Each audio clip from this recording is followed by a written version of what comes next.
This is the Bridal coin junk journal. I really love this image of the South African bride. I bought these antique photographs when I was in South Africa a couple of summers ago, and it's such a sweet romantic image.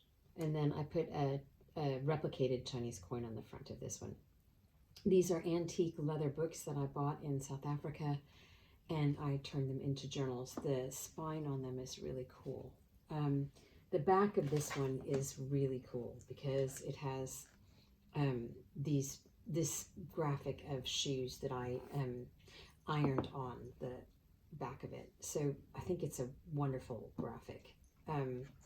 So that's the back of it, and then I will show you the entire thing and take you through it page by page. If you want to see the close-up details of these things, probably look on the photographs on my site. This is a jester that it's a Victorian jester that I overprinted on an original page from this manuscript. The jester is super high resolution, so he's really lovely. He's got really great detail. So this is in your journal. And then this is a page from an antique Paris encyclopedia.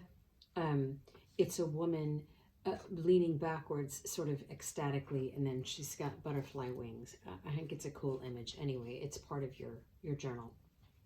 This is a Coptic bound journal, so they're little bitty signatures, and they're all hand sewn together. Every page is hand torn, and inside the journal you will see my stitching. This is cotton crochet thread that I use to put your book together. This is very heavy watercolor paper. This is a massive journal. I think one of the very biggest ones of these that I did.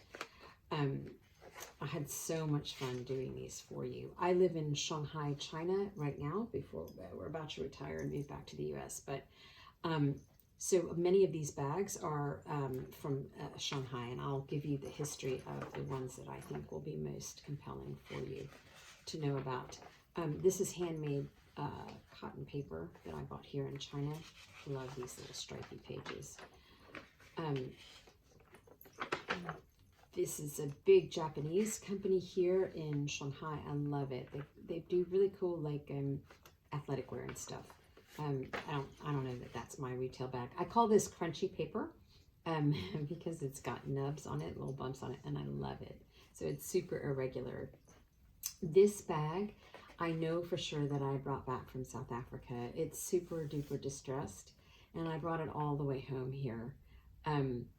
And when I ironed it, it discolored the UPC thing, and I left it there. So I don't usually correct things on pages because I think it's much, much prettier for a page to have personality and a history. Almost everything that is in my work is upcycled paper for the most part. I live in a massive compound here in Shanghai, and the ladies who do the cleanup at night, they save the beautiful retail bags that all of my many thousands of neighbors who are very wealthy throw out. And so I'm constantly cleaning every bag, and then ironing every bag, and then storing every bag to use in my work. So many of these bags have a huge history behind them, which is fun because, you know, somebody shopped and bought something that they love or ate something that they loved, and then they recycled it, and then my IE, some ladies that are so sweet to me, saved it and gave it to me. This is from our trip to Morton's downtown here in Shanghai, either for our Valentine's Day date or for Christmas Eve. I'm not sure which one, but one of these took my takeout from one of those 2 nights in 2026. So, and Morton's is a fantastic place to go and eat if you've never been. More of this nubby paper and red construction paper. I always think it's super fun to know the history of anything that I'm using. I don't, you know, I particularly love things that have loads and loads of personality and a history. These pages are hard for me to open. This is a retail bag from here in Shanghai, but I don't know where. And I liked the orange stripe on it. Let me see, it might tell you. Oh, I think this is so cute. This is a popcorn company, and this person is wearing like a popcorn hat. I think that is the cutest. This is an original page that I sewed in from one of these South African books. I try to include original pages because I think it's lovely to be able to give you access to what this looked like before it was taken apart and redone. DQ is a big company here in Shanghai. So this is the American company, Dairy Queen, and I think this is just adorable that there's like, you know, these fluffy ponies on this thing. Whenever we go to the mall, which we don't very often, there's I'm always like, oh, we have to go and get a DQ, and then I get a little DQ cone. So this is not my DQ bag. I could never buy enough at DQ to get a bag, but I think it's really cute. I love this onion skin paper. I bought this here because I think it's lovely fun to use. Let me show you what the back of this looks like. So the binding is lovely and indestructible. The book is made by attaching, the way I do Coptic binding, I attach the very sturdy paper to the cover, and so there's no stress ever on the binding because it won't break. And I think that that's just so useful. And also with the Coptic binding, you never have issues with fighting with like a case binding book. You're going to have trouble keeping it open, but with a Coptic binding book, it always stays open. Fresh Hippo or Free Hippo is a fantastic grocery store here. I don't shop there, but tons of my neighbors get deliveries from Fresh Hippo every day, and so I end up with these fabulous bags. I think they're really cool. The blue on them is really pretty.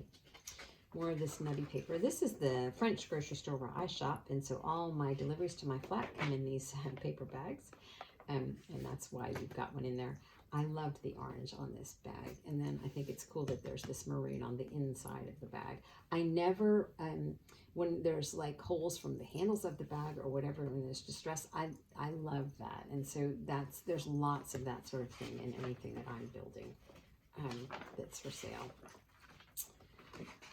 This is a huge coffee company here in Shanghai. I've never had coffee there, but many of my neighbors drink coffee from this place. So anyway, I thought this is a massive Armani bag. Somebody went crazy at Armani, and so I brought you back the bag because it's a cool bag. There's distress here on this piece, which doesn't bother me. I really love, the more distress to me, the better in terms of pages. So more of this handmade paper. I love the pattern on this bag. I think it's so pretty. And you've got those two pieces there. And more of my grocery. This is my marketing. So, you know, that's hold my avocados and my tomatoes and stuff before I put it in your journal. Ralph Lauren bag, again, this was a massive retail bag that I cut down and put in here. This is from the Chinese, like worship store. Like, I go there to buy incense, and then there's these massive red bags that are Chinese red, and I think they're really pretty. They're such pretty bags, and you can see that again. I always leave the distress because I prefer it. More personality will give depth to your own work, no matter what you decide to do with your journal. And this is Sea Life, which I don't know what this is, but everybody in my compound seems to be shopping at this place called Sea Life. I have no idea what it is they're buying at this place. I don't know if it's like sportswear or what, but I have a lot of these bags. They're cool. I love this bag so much. I had to work really hard to put it back together because it was super duper damaged. So I like glued it back together and then saved it because I liked the flowers on it.